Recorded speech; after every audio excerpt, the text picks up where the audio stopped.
పల్నాడు జిల్లా చిలకలూరుపేట నియోజకవర్గ YCP incharge మల్లెల Rajesh Naidu party నాయకుల ఆధ్వర్యంలో సీఎం జగన్ పుట్టినరోజు వేడుకలు సెమీ క్రిస్మస్ వేడుకలు ఘనంగా నిర్వహిస్తున్నామని తెలిపారు. గురువారం ఉదయం స్థానిక పార్టీ కార్యాలయంలో కేక్ కటింగ్, మెగా రక్తదాన శిబిరం నిర్వహిస్తామన్నారు. ప్రభుత్వ ఆసుపత్రి, వృద్ధాశ్రమాలలో కూడా అన్నదానం, సేవా కార్యక్రమాలు ఏర్పాట్లు చేస్తున్నట్లు వెల్లడించారు. అనంతరం పట్టణంలోని గోల్కొండ గార్డెన్లో సాయంత్రం 6 గంటల నుంచి సెమీ క్రిస్మస్ వేడుకలు నిర్వహిస్తామని, 20,000 మంది మహిళలకు చీరలు, పాస్టర్లు అలాగే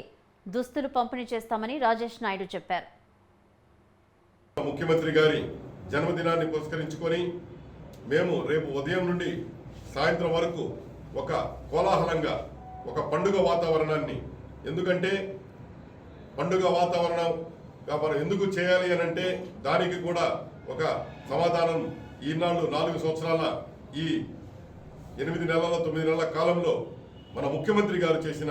అభివృద్ధి కార్యక్రమాలు, సంక్షేమ ఫలాలే మరి సామాజికంగా చేసిన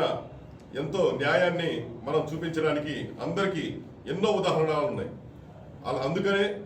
మేమందరం ఈరోజు కష్టపడుతున్న వారికి వెన్నుతట్టే పార్టీగా, అలాగే ఎవరైతే బడుగు బలహీన వర్గాలు ఎవరైతే మనకి ముఖ్యంగా సమాజంలో ఉపయోగపడతారో, వీరు మన వ్యక్తి, వీరు మనవాళ్ళు అని ఎవరైతే ఉంటారో వారు మనవాళ్ళు అని చెప్పి అందరినీ భుజం తట్టే వ్యక్తిగా మన ముఖ్యమంత్రి గారు ఈరోజు చేస్తున్న కార్యక్రమాలన్నింటినీ కూడా రేపు ఉదయం నుండి వారికి కృతజ్ఞతలు తెలుపుకుంటూ, వారికి జన్మదిన శుభాకాంక్షలు తెలుపుకుంటూ మేము రేపు ఉదయాన్నే పార్టీలో మరి కేక్ కటింగ్తో మొదలుపెట్టి తర్వాత రక్తదాన శిబిరం, ఆ తర్వాత మరి పట్టణంలోని మన మెడికల్ హాస్పిటల్ ఏదైతే గవర్నమెంట్ మెడికల్ హాస్పిటల్ ఉందో అక్కడ వృద్ధులందరికీ కానివ్వండి, మరి అలాగే అనాథాశ్రమాల్లో వారికి భోజనాల కార్యక్రమాలు కానివ్వండి,